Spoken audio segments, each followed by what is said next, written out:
భూమిపై ఉండి చందమామ కథలు చెప్పుకోవటం కాదు, చంద్రుణ్ణి పలకరించి వచ్చి కథలుగా చెప్పుకోవాలి. సైంటిస్టుల వరుస పరిశోధనలు ఇలానే అనిపిస్తున్నాయి. చంద్రుడిపై అన్వేషణను మరింత విస్తరించేందుకు ప్రపంచ దేశాలు వరుసగా ప్రతిష్టాత్మక ప్రాజెక్టులు చేపడుతున్నాయి. ఇందులో భాగంగా రష్యా ఓ అడుగు ముందుకేస్తే తామే ముందొస్తామని అంటోంది అమెరికా. 10 ఏళ్లలో చంద్రుడిపై న్యూక్లియర్ పవర్ ప్లాంట్ నిర్మించేందుకు రష్యా రెడీ అవుతుంటే 5 ఏళ్లలోనే అందుబాటులోకి తెస్తామంటోంది అమెరికా. అసలు ఎందుకీ పోటీ? చందమామ మీద న్యూక్లియర్ ప్లాంట్ ఎందుకు? చంద్రుడిపై న్యూక్లియర్ పవర్ ప్లాంట్ నిర్మాణం. పోటీ పడి ప్రకటనలు చేస్తున్న రష్యా, అమెరికా 2036 నాటికి పవర్ ప్లాంట్ తెస్తామంటున్న రష్యా 2030 నాటికే నిజం చేస్తామని అమెరికా ప్రకటన. అసలు చంద్రుడిపై న్యూక్లియర్ ప్లాంట్ ఎందుకు? అసలు ఆ పవర్ ప్లాంట్ తో ఉపయోగమేంటి? ఈ ప్రాజెక్ట్ రష్యాకు ఎందుకు ప్రతిష్టాత్మకం? చంద్రుడి మీద పరిశోధనలకు ప్రపంచ దేశాలు చేస్తున్న ప్రయోగాలు అన్ని ఎన్ని కావు. పోటీలో రష్యా మరో కీలక అడుగు వేసేందుకు రెడీ అవుతోంది. జాబిల్లిపై రాబోయే 10 ఏళ్లలోనే విద్యుత్ కేంద్రాన్ని ఏర్పాటు చేయాలనే లక్ష్యంతో ప్రణాళికలు రూపొందిస్తోంది. తమ లూనార్ ప్రోగ్రామ్ కు అవసరమైన విద్యుత్తో పాటు రష్యా, చైనా సంయుక్త పరిశోధన కేంద్రానికి నిరంతర విద్యుత్ సరఫరా చేయడమే ప్రాజెక్టు ప్రధాన ఉద్దేశమని తెలిపింది. రష్యా ప్రభుత్వ ఆధ్వర్యంలోని అంతరిక్ష పరిశోధనా సంస్థ రాస్కాస్మస్ ఈ విషయాన్ని అధికారికంగా ప్రకటించింది. 2036 నాటికి చంద్రుడిపై విద్యుత్ ప్లాంట్ ను ఏర్పాటు చేయాలనే లక్ష్యంతో ప్రణాళికను రూపొందించినట్లు తెలిపింది. ఈ ప్రాజెక్టును అమలు చేసేందుకు రష్యాకు చెందిన ప్రముఖ ఏరోస్పేస్ సంస్థ లావోచికిన్తో ఒప్పందం కుదుర్చుకున్నట్టు వివరించింది. ఈ విద్యుత్ కేంద్రం ద్వారా చంద్రుడిపై పనిచేసే రోవర్లు, అబ్జర్వేటరీలు, భవిష్యత్తులో ఏర్పాటు చేయనున్న పరిశోధనా కేంద్రాలకు అవసరమైన శక్తిని అందించాలన్నది రష్యా లక్ష్యంగా పెట్టుకుంది. రష్యా, చైనా కలిసి చంద్రుడిపై సంయుక్తంగా పరిశోధనా కేంద్రాన్ని ఏర్పాటు చేయాలని ఇప్పటికే నిర్ణయం తీసుకున్నాయి. అయితే ఇప్పుడు ఆ కేంద్రానికి అవసరమైన మౌలిక వసతుల్లో విద్యుత్ సరఫరా కీలక పాత్ర పోషించనుంది. అందుకే ఈ విద్యుత్ ప్రాజెక్టుకు అత్యంత ప్రాధాన్యం ఇస్తున్నట్లు రాస్కాస్మస్ తెలిపింది. చంద్రుడిపై దీర్ఘకాలిక పరిశోధనలకు, అక్కడ మానవ కార్యకలాపాలు సాగించేందుకు స్థిరమైన విద్యుత్ అవసరమని నిపుణులు అభిప్రాయపడుతున్నారు. అయితే విద్యుత్ కేంద్రం స్వరూపం ఏంటన్న దానిపై క్లారిటీ రావాల్సి ఉంది. ఇది అణు విద్యుత్ కేంద్రమయ్యే అవకాశాలున్నాయనే ప్రచారం జరుగుతోంది. చంద్రుడిపై సౌర విద్యుత్తో పాటు అణు విద్యుత్ వినియోగంపై కూడా పలు దేశాలు పరిశోధనలు చేస్తున్నాయి. అయితే ఈ అంశంపై రష్యా సంస్థ నుంచి ఇప్పటి వరకు అధికారిక ప్రకటన రాలేదు. ప్రాజెక్టు రూపురేఖలు, భద్రతా అంశాలు, సాంకేతిక సవాళ్లపై మరిన్ని వివరాలు బయటపెట్టాల్సిన అవసరముంది. అంతరిక్ష పరిశోధనల్లో ఒకప్పుడు టాప్ లో నిలిచిన రష్యాకు గొప్ప చరిత్ర ఉంది. 1961లోనే వ్యోమగామి యూరీ గగారిన్ ను అంతరిక్షంలోకి పంపి ప్రపంచాన్ని ఆశ్చర్యపరిచింది. ఆ ఘనతతో అంతరిక్ష రంగంలో రష్యా పేరు చెరగని ముద్ర వేసింది. అయితే గత కొన్ని దశాబ్దాలుగా అమెరికా, చైనా లాంటి దేశాలతో పోలిస్తే రష్యా కాస్త వెనకే ఉండిపోయినట్లు కనిపిస్తోంది. ఈ మధ్య చేపట్టిన కొన్ని ప్రయోగాలు ఆశించిన ఫలితాలు ఇవ్వలేదు. 2023 ఆగస్టులో రష్యా ప్రతిష్టాత్మకంగా చేపట్టిన లూనా 25 మిషన్ చంద్రుడిపై సాఫ్ట్ ల్యాండింగ్ కు ముందే ఫెయిల్ అయింది. ఈ ఘటన రష్యా అంతరిక్ష ప్రోగ్రాంపై విమర్శలకు దారితీసింది. ఇకటు ఒకప్పుడు రష్యాకు మాత్రమే ప్రత్యేకంగా ఉన్న అంతరిక్ష వాహనాల ప్రయోగ విధానాన్ని పూర్తిగా మారుస్తూ మస్క్ విప్లవాత్మక మార్పులు తీసుకొచ్చాడు. స్పేస్ ఎక్స్ ధాటికి రష్యా వెనకబడిపోయింది. ఇలాంటి తరుణంలో అంతరిక్ష పరిశోధనల్లో మళ్లీ సత్తా చాటేందుకు, చంద్రుడిపై తమ ఉనికిని బలపరిచేందుకు రష్యా సరికొత్త వ్యూహాలతో ముందుకు సాగుతోంది. చైనా, రష్యా మాత్రమే కాదు, అమెరికా కూడా చంద్రుడిపై అణు రియాక్టర్ ఏర్పాటు చేయాలనే లక్ష్యంతో ముందుకు సాగుతోంది.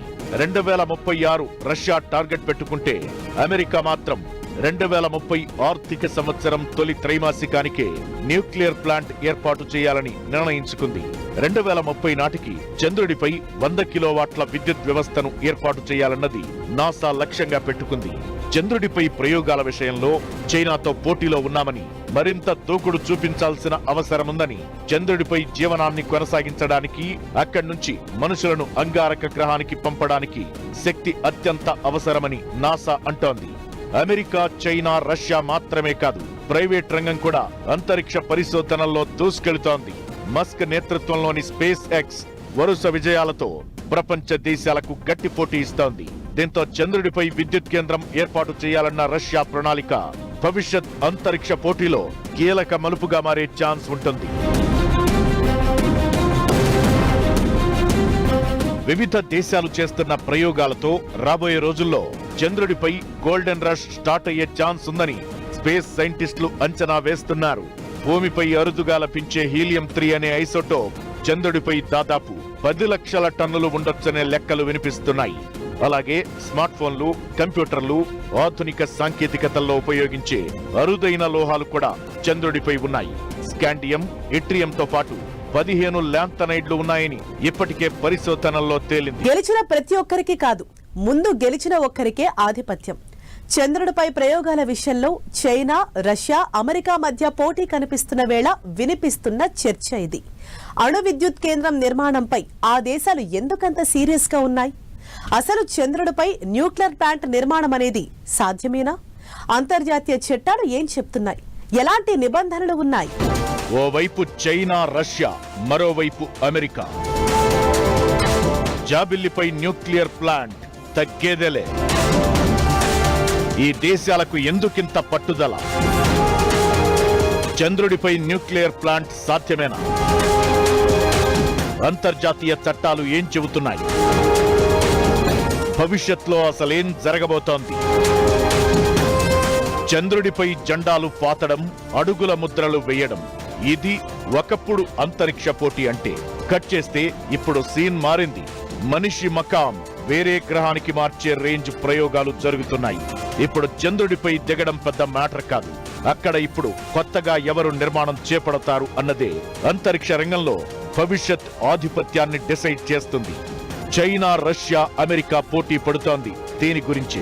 2035 నాటికి చంద్రుడిపై అణు విద్యుత్ కేంద్రాన్ని ఏర్పాటు చేస్తామని ఈ ఏడాది ఏప్రిల్లో చైనా ప్రకటించగా వెంటనే ఆగస్టులో అమెరికా రియాక్ట్ అయింది.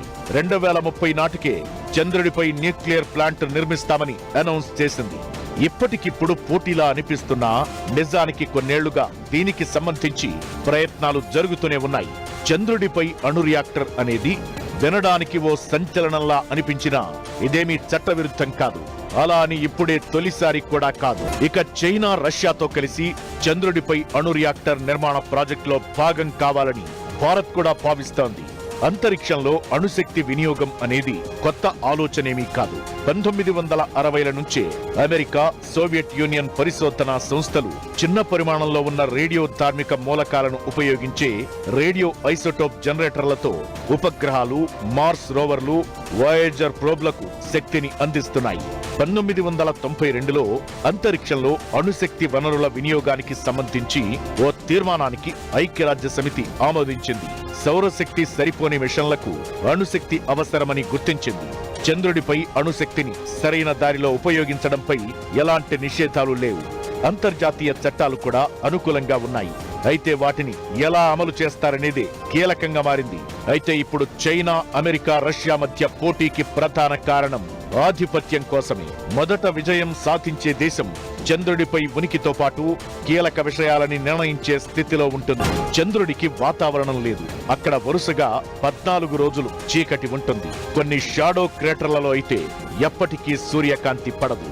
దీంతో పూర్తిగా సౌరశక్తిని నమ్ముకోవడం కరెక్ట్ కాదు. అయితే చిన్న అణు రియాక్టర్ 10 ఏళ్లకు మించి పనిచేస్తాయి.